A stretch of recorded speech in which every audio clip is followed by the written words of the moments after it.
Hi, I'm here today to share with you a system that I use to get well and stay well. It's called WRAP, and WRAP is short for the Wellness Recovery Action Plan.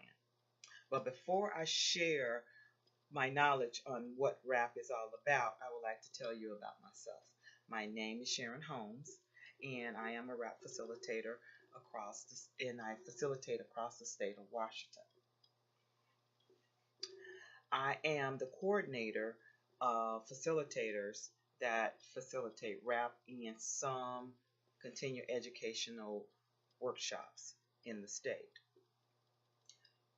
Before that, I worked as a mental health counselor and behavioral health supporter, a recovery educator that also facilitated WRAP groups at the mental health agency, and then I became a chemical dependency professional. I first encountered WRAP during a time in my life where I lost hope and my determination to live.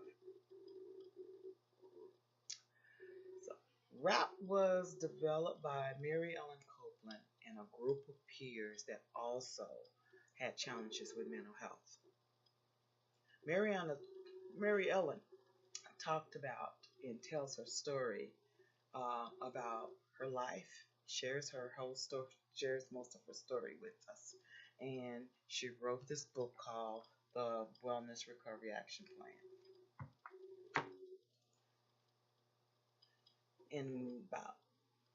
In 2010, WRAP was recognized by SAMHSA, which is the United States Substance Abuse and Mental Health Service Administration, as evidence-based practice. So WRAP is a personalized wellness recovery system that helps people to decrease and prevent troubling feelings and behaviors. It can help you increase your personal empowerment. It can help you improve the quality of your life to achieve your life goals and dreams. WRAP is a tool that you can use for a lifetime. But before I actually talk about each part of the WRAP, I would like to first talk about the 5 key concepts that WRAP is based on. And the first concept is hope. There is always hope. No matter how bad it gets in life, there is always hope. Hope is what keeps us going. When you discover and actually learn and do your own WRAP, you will know that having hope that you will get well and you can stay well for long periods of time. There's times when I was working in the mental health agency that clients will come in and they will be feeling sad and hopeless and didn't know where to turn. So there was times I would tell people that I will hold the hope for them until they can. And there is times where that made all the difference in a person's life, and just hearing that, and also gave them the hope that they need to carry on. The second part of the recovery concept is personal responsibility. Personal responsibility is really key to you taking your own personal responsibility for your own life and your own wellness. You are the expert of what you need or what you want or how, and you are responsible for your own life because you are the expert on you. Sometimes this is all is needed is for you to take your power back. We go into, once we are sick, we have people around us that take over certain things for us, or go into a hospital and people around us take over. doctor office, we rely on them, or people or family members we rely on, and it is up to us to take back our power. It is your responsibility for your own life. It's your responsibility for your own wellness. So personal responsibility is really a huge key in WRAP. The third is education. In this arena, I feel that education is learning as much as I can about myself.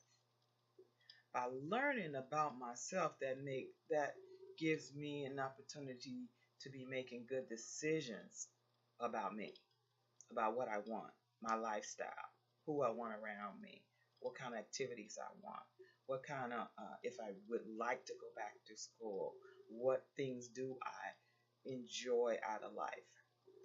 Getting that education, I'm learning uh, what it is about me so I can make good decisions about how I want others to even treat me, what type of lifestyle I want to live.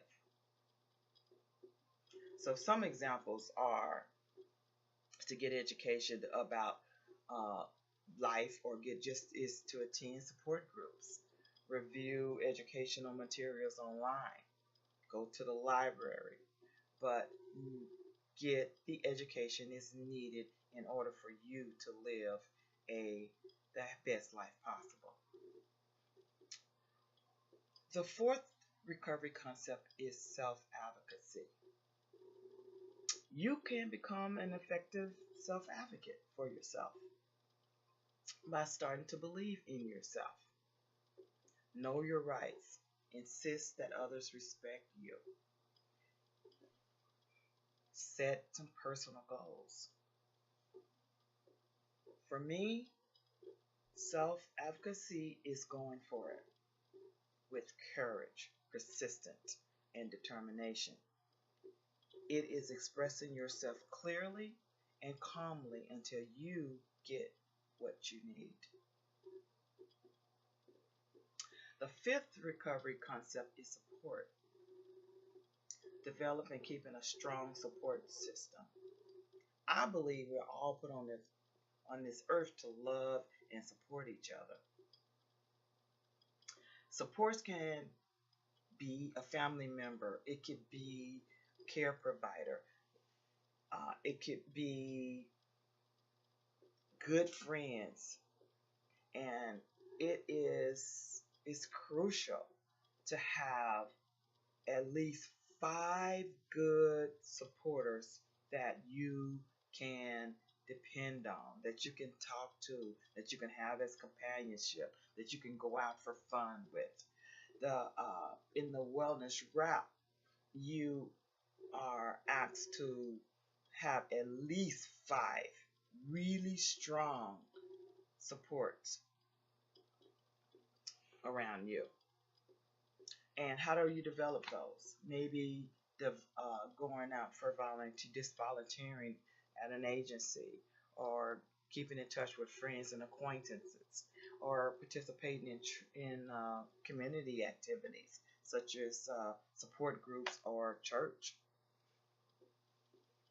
So those are the 5 key concepts to WRAP that WRAP is based on, and that was hope, personal responsibility, education, self-advocacy, and support. Now to explain about what WRAP is. I talked a little bit about it.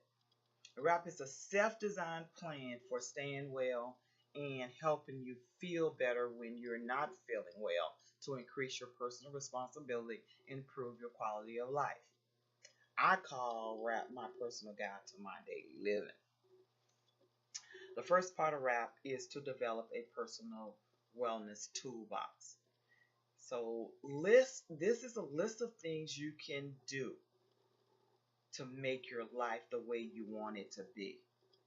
This list can be as long as you want it to be. It can include things like contacting a friend, supporters, getting peer support, focusing on exercise, relaxation, taking a warm bath, getting a cup of coffee, reducing stress in your life, journaling, getting at least 8 hours of sleep, or even eating good meals, healthy meals.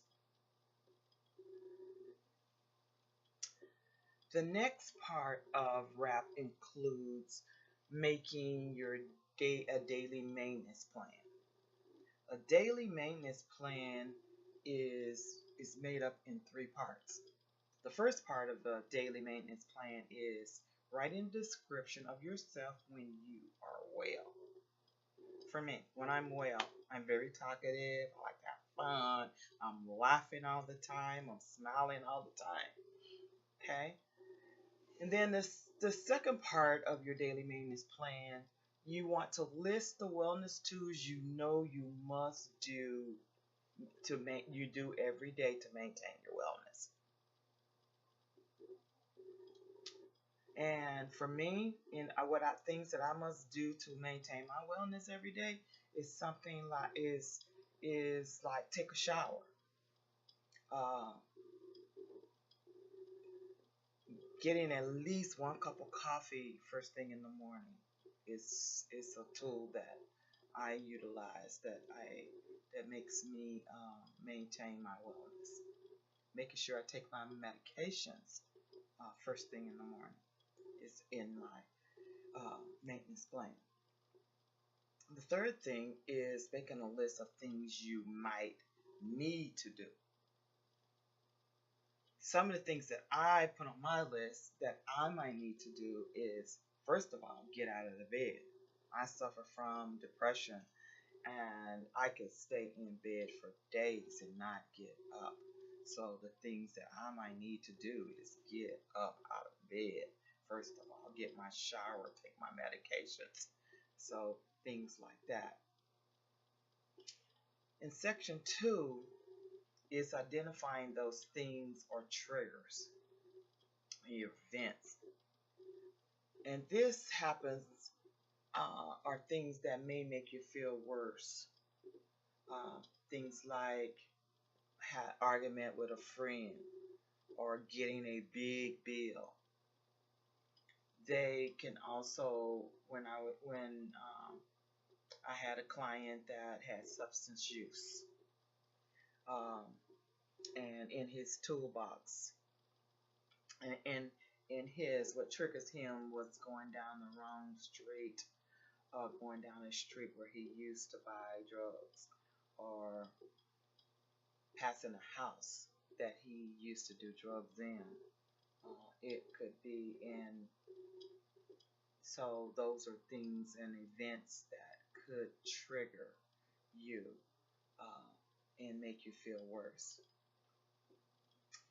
And part 2 of triggers is developing an action plan. And you want to go back to your wellness tool, that long list of tools that you made to make an action plan. And this action plan is to get you through this difficult time.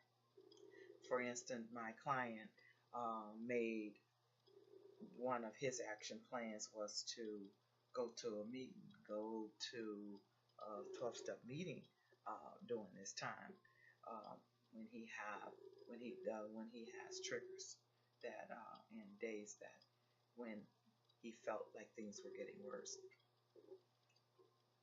The next section of this is called early warning signs. These are subtle signs that let you know that you are beginning to feel worse, like not being able to sleep, or getting this scared or nervous feeling like something's going to happen.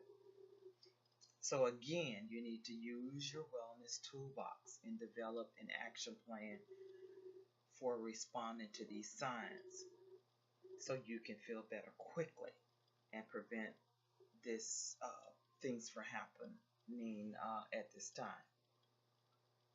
The second, the fourth section of the WRAP is when things are breaking down. And in this section, you list those signs that let you know that you are feeling much worse. you are like you're sad, or you are hearing voices, or you are having that craving. And again, you want to go back to your wellness toolbox and develop a powerful action plan that will help you feel better as quickly as possible and prevent things from getting even worse than they are. The fifth section of the WRAP is to call the crisis plan. And this is when you identify those signs that let others know to help you to take over your responsibility and your care and decision makings for you.